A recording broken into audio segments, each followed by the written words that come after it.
आजकल हमारा लाइफस्टाइल ऐसा है जिसमें हम बहुत सारी चीज़ें रेगुलर बेसिस पे करते हैं, चाहे वो हमारी एक्सरसाइज है, चाहे खान पान पर ध्यान रखना है। पर एक और चीज़ जो है वो आजकल हमारी इस रूटीन में जुड़ गई है, वो है हमारी दवाइयाँ। क्योंकि दवाइयाँ जो हैं, हमारी बीमारियाँ आजकल ऐसी हो गई हैं जो कि कॉन्टिन्यूटी रहती है। जब तक हम जिएंगे वो दवाइयाँ हमारे साथ रहेंगी।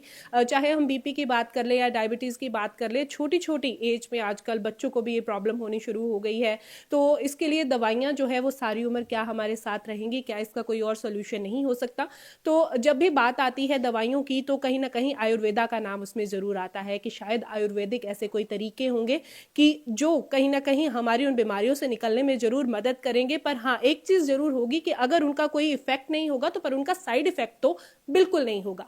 क्या ये सच में पॉसिबल है? क्या आयुर्वेदा से ये सारी बीमारियां ठीक हो सकती हैं जो कि लाइलाज बताई जाती हैं या कॉन्टिन्यूटी में बताई जाती हैं? इन सभी सवालों का जवाब लेने के लिए आज हम दीप आयुर्वेदा में पहुंचे हैं, जहां हमारे साथ फाउंडर विष्णुदत्त शर्मा हैं। इनसे हम जान लेंगे। विष्णु जी, सबसे पहले आपका बहुत बहुत स्वागत है। नमस्कार जी, नमस्कार। जिस तरह से मैंने स्टार्टिंग की कि रूटीन में हमारे अब दवाइयाँ भी शुमार हो गई हैं। चाहे छोटी सी अगर हम बच्चों की बात करें तो लाइफस्टाइल ज़रूर बच्चों का होता है कि सुबह जी, जी, उठते हैं, वो अपना ऑफिस जाते हैं, सॉरी स्कूल जाते हैं या घूमते फिरते हैं। बच्चों का भी आजकल बिल्कुल, बिल्कुल, लाइफस्टाइल बिल्कुल। बिल्कुल ऐसा हो गया।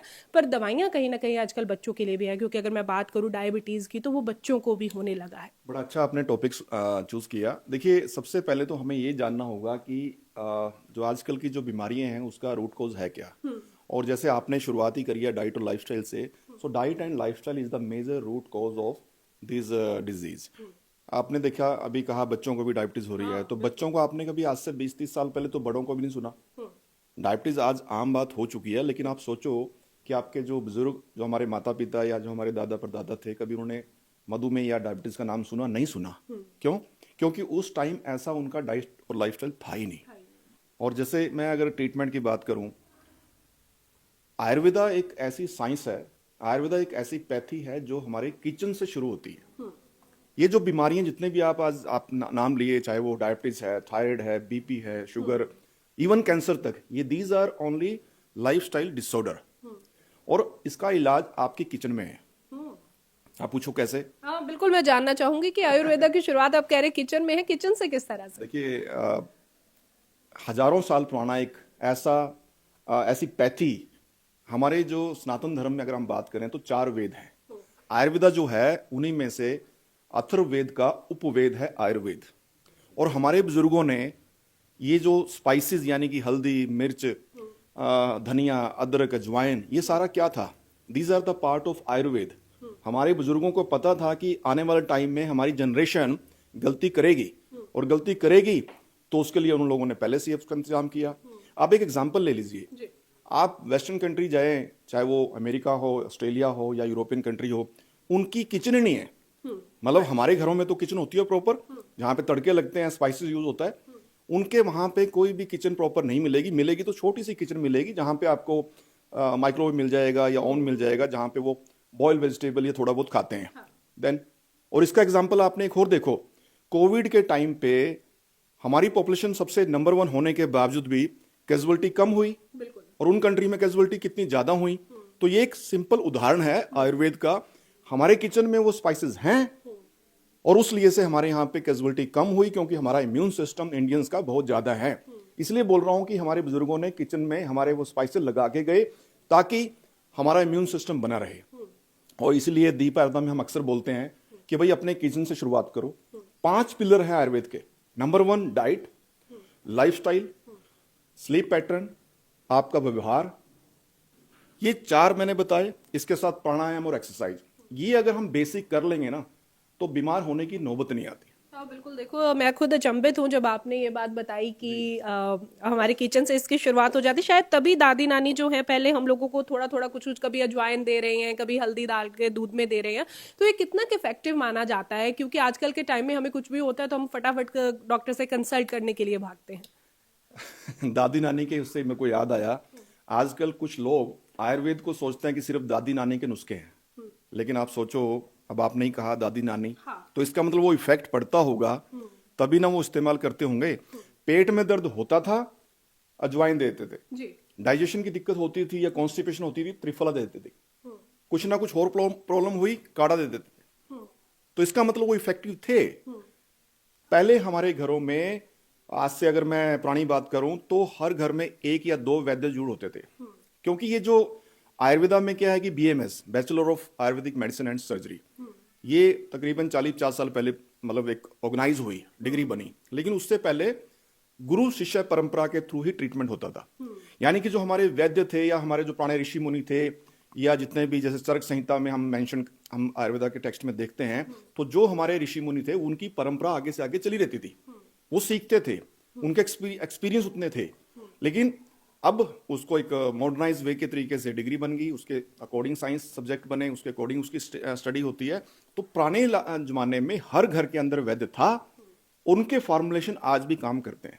बिल्कुल। विष्णु जी, आपसे ये भी जानना चाहेंगे कि जिस तरह से आजकल का हमारा खान पान है, डाइट की हमने बात की या लाइफस्टाइल की हमने बात की, तो छोटी एज में हमें ऐसी दिक्कतें क्यों आ रही हैं? जैसे आजकल बीपी की अगर प्रॉब्लम है तो उसकी भी कंटिन्यूटी रहती है, सारी उम्र वो देखो गोली खानी पड़ेगी। अभी हम थोड़ी देर पहले जब बात कर रहे तो थायराइड की भी बात हुई, तो वो पहले कभी प्रेग्नेंट महिलाओं को होता था, पर आजकल बच्चों में भी ये समस्या बड़ी देखिए, कॉमन है। वही बात है सिमरन, इसमें कहीं ना कहीं डाइट और लाइफस्टाइल, आजकल छोटे छोटे बच्चे, इवन मैं कहता हूँ कि जो अभी 10-12 साल के बच्चे भी हैं, वो बर्गर, पिज्जा, पास्ता, ऐसे से तो डाइट हो गई है। आप सोचो कि ये जो डाइट है ये कितनी खतरनाक है।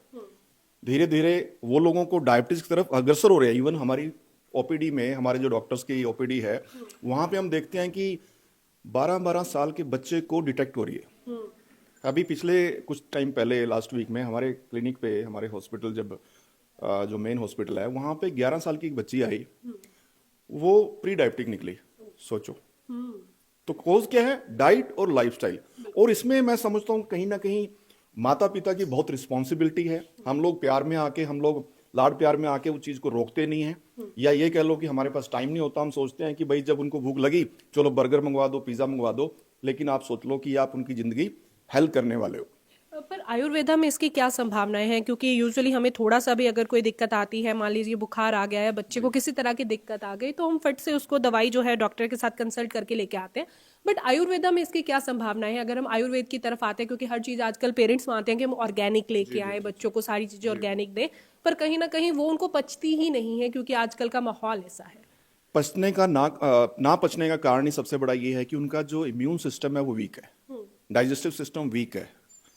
और आप अगर, जैसे मैंने शुरुआत में कहा आपको अभी, कि आपके किचन में इसका इलाज है। बच्चों को अगर आप स्टार्टिंग से उनकी डाइट के ऊपर ध्यान रखें, उनके लाइफस्टाइल के ऊपर थोड़ा बहुत ध्यान रख लें, तो ये जो मुसीबत या जो समस्याएं हैं वो होंगी नहीं। क्योंकि दोस्तों, एक चीज समझ लो कि गोली, चाहे वो डायबिटीज की हो, चाहे थायराइड की हो, या फिर BP की हो, छूटेगी तो कभी नहीं। या मुझे दिखा दो एक भी ऐसी ट्रीटमेंट या गोली दिखा दो कि डायबिटीज वाले पर्सन ने ली हो और वो कभी छुटी हो। मैनेज होती है, लेकिन क्या आपने कभी देखा आपके फैमिली में, आपके नियर एंड डियर में, आपके किसी कहीं पे भी अगर ऐसा हो जिसने वो गोली लेते लेते 2-4 महीने, 6 महीने में छुटी हो? नहीं छुटी ना। तो फिर इसका मतलब वो ट्रीटमेंट हुआ क्या? नहीं। वो ट्रीटमेंट तो नहीं हुआ। ट्रीटमेंट आपके किचन में है। लेकिन अब अगर कोई विकार शरीर में आया, जैसे डायबिटीज होगी भाई, आयुर्वेदिक डॉक्टर के पास जाओ, किसी एक्सपीरियंस डॉक्टर के पास जाओ, अपनी पल्स डायग्नोज कराओ। ये जो पल्स यानी कि प्रकृति एनालिसिस, बच्चा जब पैदा होता है तो उसकी प्रकृति, उसकी बॉडी कॉन्स्टिट्यूशन डिसाइड हो जाती है। परमात्मा उसकी प्रकृति डिसाइड कर देता है। पूरे जीवन में वो प्रकृति कभी भी चेंज होती नहीं। ठीक, प्रकृति जांच कराओ, आपको कहोगे कि प्रकृति क्या होता है भाई? प्रकृति यानी कि आयुर्वेद के अकॉर्डिंग, आयुर्वेद के जो बेसिक प्रिंसिपल हैं उनमें एक त्रिदोषा, 3 दोष होते हैं, वात, पित्त और कफ। और हमारी जो बॉडी की प्रकृति है इन तीनों दोषों के बैलेंस से बनी हुई है। तो कोई व्यक्ति वातज होगा, कोई पित्तज होगा, कोई कफज होगा। अगर हमें ये पता लग जाए कि हमारी प्रकृति है क्या, तो आपको अपनी लाइफस्टाइल और डाइट में बदलाव करना बहुत ईजी हो जाएगा। एग्जाम्पल, अगर मुझे पता है कि मेरी प्रकृति पित्तज है, पित्तज मतलब कि मुझे गर्म चीजें इतनी जल्दी हजम नहीं होंगी, तली हुई। साथ साथ पित्तज प्रकृति वालों को गुस्सा भी बहुत आता है, ठीक है ना। प्रकृति पता लगी, डॉक्टर ने आपको, आयुर्वेदिक वैद्य ने आपको प्रकृति बताई, उसके अकॉर्डिंग आपकी डाइट, लाइफस्टाइल, आपको कौन कौन से एक्सरसाइज करने चाहिए, वो चार्ट बन जाएगा, इजीली हो जाएगा मैनेज करना। बिल्कुल जी। तो इसका मतलब ये है कि आयुर्वेदा में सारी चीजें पॉसिबल हैं और इसके बारे में कोई छोटे बच्चे का भी मतलब हम पता लगा सकते हैं कि वो कौन से प्रकृति के तहत आते बिल्कुल हैं। बिल्कुल, प्रकृति तो आपके छोटे बच्चे से लेके बुजुर्ग तक सबकी पता लग जाती है।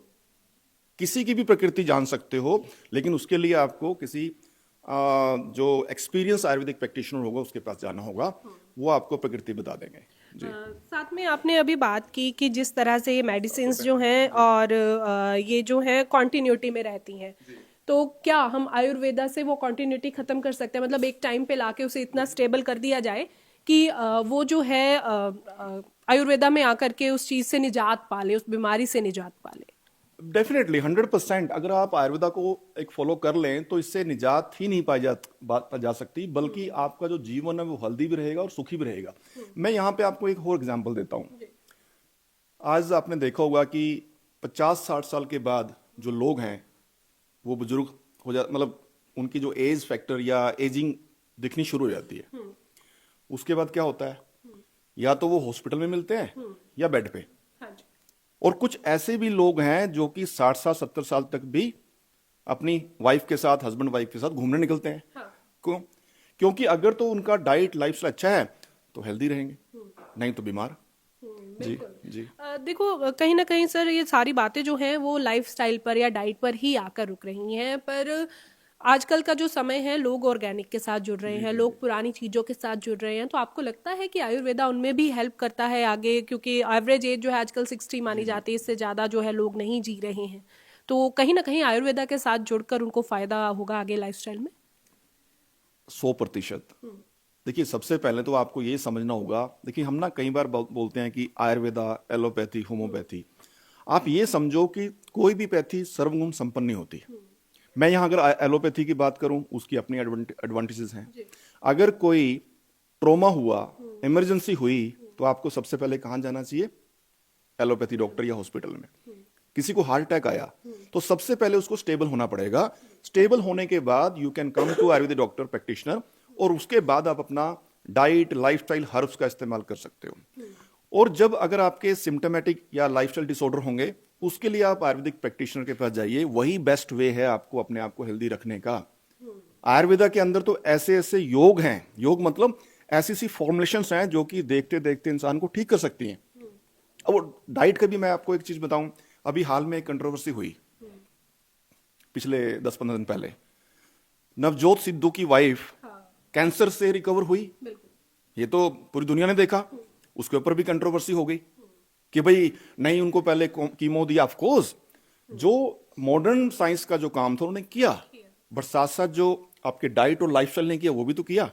तो दोनों आपस में इंटीग्रेटेड हैं, दोनों अप्रोचेस सही हैं, लेकिन कब किसको लेना चाहिए, क्या लेना चाहिए, वो आपको डिसाइड करना पड़ेगा। बिल्कुल, ऐसे बहुत सारे प्रोडक्ट्स हैं मार्केट में जो दावा करते हैं कि वो ताकत बढ़ाते हैं या वो इम्यूनिटी बढ़ाते हैं, तो आपको क्या लगता है कि उनके मुकाबले जो है अगर इस तरह से लाइफस्टाइल हमारा चेंज हो जाएगा तो ये ज़्यादा काम करता है या मेडिसिन जो है वो साथ में रहनी ज़रूरी है? देखिए, यहाँ पे फिर अगेन सिमरन, एक आपको समझना पड़ेगा कि डाइट और लाइफस्टाइल अपना काम करती है।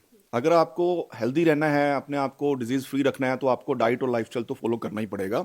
लेकिन हाँ, है तो हम इंसान, गलती तो करेंगे ना चाहते हुए भी। लेट्स से मैं अपनी बात करूं, हम आयुर्वेद में काम करते हैं, दिन भर सुबह से लेकर शाम तक जड़ी बूटियों के बीच में रहते हैं, बीमार मैं भी पड़ता हूं। क्यों? क्योंकि कहीं ना कहीं गलती हमसे होती है।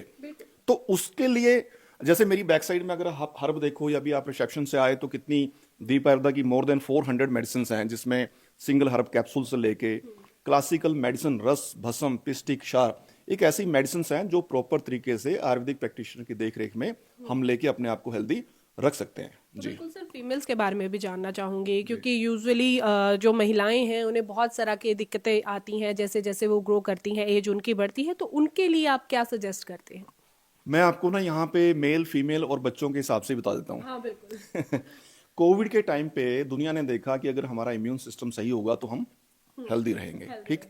और आज ज्यादातर लोगों को दुनिया में ये जानते हैं कि च्यवनप्राश एक ऐसा च्यवनप्राश जो कि बहुत ही बेहतरीन है। यही आपने भी सुना होगा च्यवनप्राश के बारे में। लेकिन आयुर्वेद के ग्रंथों में जैसे कि सुश्रुत संहिता, चरक संहिता, यहाँ तक अष्टांग हृदयम में साफ साफ लिखा हुआ है कि च्यवनप्राश सिर्फ अकेला नहीं है। च्यवनप्राश जैसे प्राश मेल यानी कि जेंडर और एज के हिसाब से लेने चाहिए। तो इसी चीज को ध्यान में रखते हुए 2021 में दीप आयुर्वेदा ने एक पूरी श्रृंखला लॉन्च की थी आयुर्वेदिक प्राश की, जिसमें मेल के लिए वजायु प्राश, फीमेल के लिए नारी पंच प्राश, बच्चों के लिए कल्याणकम प्राश और बुजुर्गों के लिए अश्व प्राश। तो ये 4 डिफरेंट काइंड ऑफ, मेरी बैक साइड में अगर आप देख भी पाए, मैं आपको दिखाता हूं उनमें से एक ही, ये 2 मेरे हाथ में प्राश हैं। अब मैं आपके चैनल पे अभी कोई पब्लिसिटी नहीं करना चाह रहा, लेकिन आपने पूछा क्वेश्चन तो बोल रहा हूं। ये एक ऐसा च्यवनप्राश है जो कि सिर्फ और सिर्फ पुरुषों के लिए बनाया गया है। इसके अंदर 30 से ज्यादा आयुर्वेदिक ऑर्गेनिक हर्ब्स हैं, जैसे कि सफेद मूसली, कोंच बीज, विदारी कंद, यहां तक कि स्वर्ण भस्म और केसर भी डला हुआ है। इसकी जो कुकिंग है वो भी शुद्ध देसी घी और ऑर्गेनिक जैगरी से होती है। इसमें किसी भी प्रकार का कोई भी सिंथेटिक कलर, फ्लेवर, यहां तक कि कोई सिंथेटिक स्वीटनर भी नहीं है। इसका 1 चम्मच सुबह और शाम को अगर 3 महीने भी लगातार मेल ले ले, तो जो नॉर्मल आजकल समस्याएं हैं ना मेल की, लो स्टेमिना, लो एनर्जी, लो टेस्टोस्टेरोन, उससे रिकवरी पाई जा सकती है। तो मेरा कहने का मतलब क्या है कि क्लिनिकल प्रूवन है। Doctor Baldeep Kaur and team ने 3 साल की क्लिनिकल रिसर्च के बाद डेवलप किया। अच्छी बात क्या है कि आज सिर्फ हिंदुस्तान नहीं, 15 से ज्यादा कंट्री में ये दिखता है। और ऐसे ही मेरे हाथ में है नारी पंच। नारी पंच आपका क्वेश्चन था फीमेल के लिए, तो ये सिर्फ और सिर्फ फीमेल के लिए, क्योंकि मेल के हार्मोनल बैलेंस अलग हैं, फीमेल के अलग हैं। तो इसलिए बोल रहा हूं, जब हम कपड़े एक जैसे नहीं डाल सकते, अक्सर हम मॉल में जाते हैं, मार्केट में जाते हैं, कहीं ना कहीं बच्चों के साथ, अपनी वाइफ के साथ, क्या आपने कभी एक जैसे कपड़े खरीदे? नहीं खरीद सकते ना। तो फिर एक जैसा च्यवनप्राश क्यों खाते हो भाई? कपड़े तक नहीं खरीद सकते एक जैसे, तो सोचो कि इस अमूल्य देह जो हमारी एक शरीर जिसके ऊपर पूरी जिंदगी, उसमें आप पूरा का पूरा एक जैसा ले लेते हो। तो इसलिए बोल रहा हूं कि आप च्यवनप्राश भी अगर खरीदे ना या यूज करें, तो उसको एज जेंडर के हिसाब से ही लें। जैसे मेरे हाथ में है नारी पंच, ये 20+ आयुर्वेदिक हर्ब के कॉम्बिनेशन से बना हुआ है। इसमें शतावरी है, अशोका है, कचनार है, लोद्र है, अश्वगंधा है, और यही नहीं, A2 काऊ घी से इसकी कुकिंग होती है। आजकल की फीमेल में क्या है, पीसीओडी, पीसीओएस आम बात है। इवन छोटी छोटी बच्चियों को हैवी क्रैम्पिंग, हैवी ब्लीडिंग की समस्या है, और उसके लिए लेती क्या है? कोई ऑप्शन नहीं है। इवन प्री और पोस्ट प्रेगनेंसी में आयरन की डेफिशिएंसी आम बात है, लेकिन क्या लेते हैं उसके लिए? Chemical based pills. वो सोल्यूशन नहीं है। तो इस प्रकार के जो रसायन है वो दीप आयुर्वेदा ने पिछले 3 साल पहले डेवलप किए थे, पूरे एज और जेंडर के हिसाब से। मेरे ख्याल से अगर आप इनको इंटीग्रेट कर लो अपनी लाइफ में, बीमारियों से काफी हद तक बचा जा सकता है। बिल्कुल विष्णु जी, मेरे बहुत सारे सवालों के जवाब आपने दिए, पर मैं एक चीज आपसे और जानना चाहूंगी कि जब भी आयुर्वेदा की बात हम करते हैं, घर पे कभी दादी नानी को इस तरह से हमने उनका मेडिकेशन करते हुए देखा किचन से, तो उसकी स्मेल बहुत आती है या उसका टेस्ट जो है वो बहुत कड़वा होता है। तो उसको क्योर करने के लिए भी कुछ काम किया जा रहा है ताकि बच्चों को हम आसानी से ये गोलियां या ये चीजें खा सके? आपका ये क्वेश्चन आपका बहुत ही बेहतरीन है, और डॉक्टर बलदीप कौर ने जब इसके ऊपर रिसर्च की थी, तो सबसे पहला क्वेश्चन था हमारा कि भाई जो स्वाद, यानी कि जो खाने का टेस्ट होना चाहिए वो बेहतरीन हो। क्योंकि अक्सर आयुर्वेदा में देखा जाता है कि लोग ना गंदे गंदे स्वाद के कारण या काढ़ों के कारण लेते नहीं है। बच्चों को जब हम देंगे वो कहेंगे जी तो बहुत ही कड़वा है, या फीमेल भी नहीं खाती, या कई बार मेल भी नहीं खा पाते। चलो मजबूरी में तो खाना पड़ेगा, लेकिन कहीं ना कहीं जब हम डाइट लाइफस्टाइल की बात करते हैं, तो ये जो स्वाद का ध्यान रखना बहुत इंपॉर्टेंट है। मैं आपको अभी यही पैकेट खोल के और आपको ही टेस्ट कराता हूं, कि ताकि आप अपने खाने के बाद ही मुझे बताएं कि किस तरीके से आप इसको खा के और इसका बता पाएं। मैं अपनी टीम को बोलूं अगर कोई इसको खोल के दे दे मुझे साथ साथ ही, तो आप इसको मुझे खा के बताइएगा। बिल्कुल, इसके बारे में तो जानेंगे। आपने इसकी बहुत सारी खूबियां भी हमें बताई हैं, तो ये किस किस चीज में काम जो है वो करेगा? नारी पंच फीमेल्स सबसे पहले तो एक ही सुपर फूड है, जैसे इसका नाम भी है ना, नारी पंच सुपर फूड। तो ये आप इसको रेगुलर बेसिस पे खाने के बाद दिन में 2 बार ले सकती हैं। और अगर इसके मेडिकल बेनिफिट की बात करूं, तो लो स्टेमिना, लो एनर्जी, यहां तक कि लो स्ट्रेंथ। आजकल देखा ना आपने कि थोड़ा सा काम कर लें फीमेल, कमर में दर्द। किचन जो घर में हाउसवाइफ हैं उनको कमर में दर्द नॉर्मल हो जाता है। इसके साथ साथ पीसीओडी, पीसीओएस, हार्मोनल इम्बैलेंस, या जो मेंस्ट्रुअल उसके टाइम पे ब्लीडिंग और हैविंग क्रैम्पिंग, ये सब चीज़ों में बहुत ही बेहतरीन है। इसको कोई भी फीमेल एटलीस्ट 3 से 4 महीने लगातार ले। मैं चाहूंगा, रिक्वेस्ट करूंगा, अगर थोड़ा सा आप इसको टेस्ट करके और आप जस्ट एक टेस्ट करके बताएं कि कैसा आपको लगा। बिल्कुल, टेस्ट इसका हम जरूर करेंगे। पहले इसकी स्मेल कर लेते हैं। हाँ, इससे आप स्मेल करके लीजिए। स्मेल बिल्कुल जैसे नॉर्मल च्यवनप्राश की होती है वैसे ही है, और एक बार टेस्ट करके भी इसे बताएंगे। फ्लेवर भी बिल्कुल वैसा है। हाँ, लेकिन मैं आपकी एक बात से सहमत नहीं हूँ। आपने एक बात बोली कि नॉर्मल च्यवनप्राश जैसी फ्रेग्रेंस या स्मेल है, ये वैसा नहीं है, क्योंकि आई थिंक आपने च्यवनप्राश अभी खाया नहीं है नॉर्मल कभी। नहीं नहीं, नॉर्मल जो है वो मैंने भी रूटीन में रखा हुआ है, अच्छा, तो वो खाते हैं। हल्का सा अभी मतलब आपने जैसे टेस्ट टेस्ट किया डिफरेंट तो आपके हो मुंह में सकता है। थोड़ी हर्ब्स का वो आया। हाँ, मैं वही बताना चाह रही थी कि जैसे वो बिल्कुल मेल्ट हो जाता है, या शुगर का हमें टेस्ट आता है, इसमें थोड़ा डिफरेंट है। मुझे पता लग रहा है कि कोई मेडिसिन जो है वो मुझे थोड़ा सा किसी चीज में कोट करके जो है वो दी गई है। मैं आपको ना एक और चीज दिखाना चाहूंगा, कैमरामैन को बोलूंगा कि अगर इसको जूम करके दिखाएं। इस ढक्कन के ऊपर कुछ चीजें हमने मेंशन करी हैं, इस पे यही लिखा हुआ है कि जब आप इसे खाएंगी तो आप मुंह में थोड़ा फील करेंगे कि कुछ हर्ब्स मैंने ली, not medicine. These are herbal herbs जो हम फूड घर पे खाते हैं ना, तो जो हर्ब इसमें डाली हैं उनका फ्रेग्रेंस, उसका टेस्ट हमें फील होता है। फील होता है। साथ में मुझे ऐसा भी लगा कि वो कंसिस्टेंट ही रहती है। जैसे हम हनी लेते हैं तो वो 1 बाय 1 ऐसे अगर चलता है, तो ये उसकी कंसिस्टेंसी वैसी नहीं है। वैसी नहीं है। जी, अगर आप देखो, कैमरामैन को कहूं कि अगर थोड़ा दिखाएं, ये एक ऐसा रसायन है, इट्स नॉट अ च्यवनप्राश। इसमें 20 वो हर्ब जो मैंने भी नाम लिया, जैसे अश्वगंधा, शतावरी, लोदर, अशोका, कचनार, और इसकी जो कुकिंग है वो A2 काऊ घी में हुई, हनी इसके अंदर है। तो दीज आर द हर्ब जो कि इसमें एक्चुअल जो हमने लेबल पे मेंशन करी हैं वो डली हुई हैं। अदरवाइज आजकल क्या होता है, कमर्शलाइजेशन है, 250-250 रुपए के अंदर च्यवनप्राश बाजार में मिलते हैं। दुर्भाग्य की बात तो यही है कि आयुर्वेदिक इंडस्ट्री में ये झोलमाल रुकता ही नहीं। आप सोचो कि ये जिसकी कुकिंग A2 काऊ घी और ऑर्गेनिक हर्ब से बना, हमारी प्रोडक्शन कॉस्ट इसकी कम से कम 700 के आसपास है। 250 रुपए में कैसे बना के दे दूंगा। आप मुंशी पंसारी के पास जाके, होते हैं ना, आप समझते होंगे मुंशी पंसारी किसको बोलते हैं, तो उसके पास अगर ये जितनी हर्ब मेंशन करी उसको परचेज करोगे तब भी आपको 200-250 रुपए की हर्ब्स मिलेंगी। फिर आप घर पे जाके, गाय का अगर A2 काऊ घी की बात करूं, 1500 से लेके 2000 रुपए किलो आए, और इसमें एक बोतल के अंदर लगभग 120 ग्राम A2 काऊ घी डला हुआ है। तो कैसे बना लेंगे? आप सोचने की बात है। आजकल समस्या क्या है सिमरन जी, कि हम लोग सोचते ही नहीं।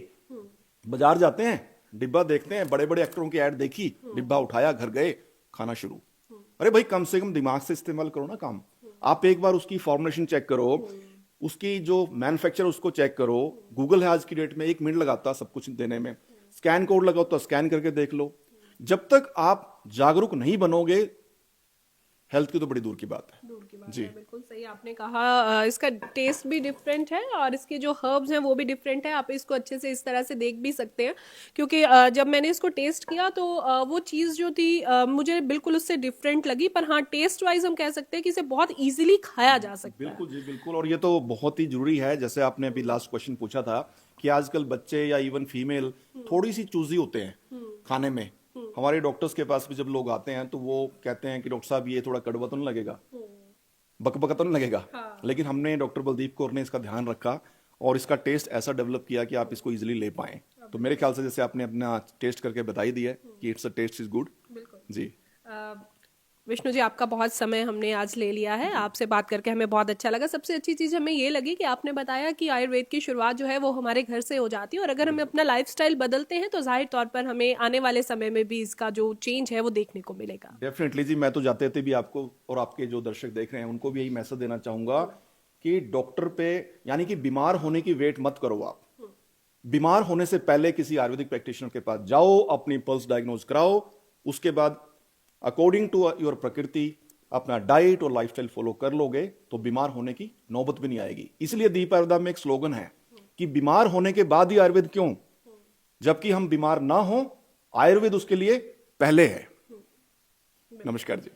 तो विष्णुदत्त शर्मा हमारे साथ थे, दीप आयुर्वेदा के फाउंडर हैं, और बहुत अच्छे तरीके से इन्होंने ये चीज़ समझाई कि किस तरह से आयुर्वेदा हमारी मदद करता है, हमारे घर में मदद करता है। और अगर असली में हम इसके बारे में जान ले कि हमें किस तरह की प्रकृति के हम हैं, तो उसके बाद ये जानना बहुत ईजी हो जाता है कि हमारा लाइफस्टाइल किस तरह से रहेगा। और जिस तरह से आजकल बीमारियां घेरे रहती हैं हमें, तो कहीं ना कहीं वो बीमारियां तो कोसों दूर होंगी ही, और साथ ही साथ आयुर्वेदा पहले जैसा नहीं रहा है जिसमें हम सोचे कि टेस्ट कैसा होगा या ये असर असर करेगा कि नहीं करेगा, पर आयुर्वेदा जो है आजकल लोगों की पहली पसंद बनता जा रहा है। और साथ ही साथ इसका टेस्ट भी ध्यान में रख के बनाया जाता है कि अगर हमें ज़रूरत पड़ती है कभी कोई मेडिकेशन की तो वो इस तरह से ली जाए ताकि हमें ऐसा लगे ही ना कि वो हमारे रूटीन लाइफ में शामिल हो गई है। वीडियो जर्नलिस्ट सुनील के साथ लिविंग इंडिया के लिए चंडीगढ़ से हरसिमरत।